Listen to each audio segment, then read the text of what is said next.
Nous vous annoncions en début de semaine le lancement de l'année brésilienne en France. Il y aura donc ces prochains mois de nombreuses manifestations en rapport avec le Brésil. La Fondation Cartier à Paris expose actuellement une jeune peintre, Adriana Varejao, belle comme une brésilienne peut l'être. Elle construit une œuvre en utilisant puis en détournant la peinture sur faïence, la Azulejos traditionnelle du Portugal, qui fut la puissance colonisatrice. Cette exposition monographique, baptisée Chambre d'écho, surprend le public par ses compositions mêlées de faïence donc, et de viande. Jérôme Gassou vous emmène dans cet univers un peu particulier.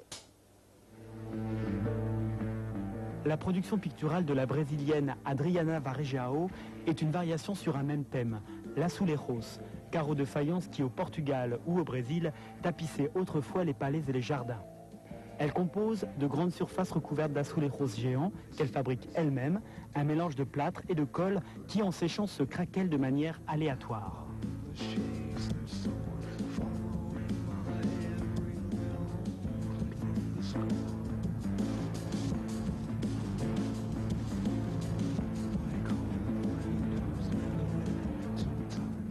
Mais la force d'Adriana Varejao s'impose avec ses murs éventrés, fragments tragiques de bâtiments en ruine, d'où s'échappe de la viande, effet optique saisissant en mousse polyuréthane. Pour elle, ces œuvres font référence à la peinture classique.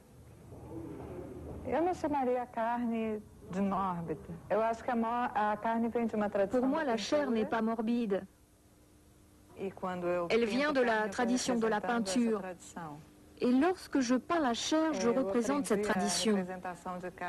J'ai appris à représenter la chair en voyant les tableaux de Goya, de Rembrandt, de Francis Bacon, un autre artiste qui l'a représenté.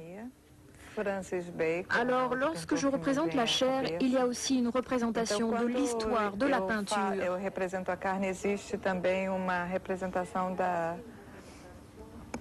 Da história da pintura e da tradição.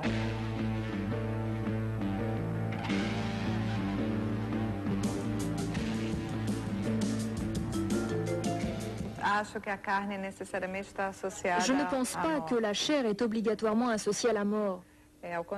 Au contraire, moi je fais des associations, par exemple, c'est le marché d'alimentation, où l'on vend de la viande, j'y fais des photos. Je trouve que la matérialité de la viande, sans préjugés, est incroyable. La chair a aussi un aspect érotique. Sem preconceito, uma materialidade incrível e muito rica.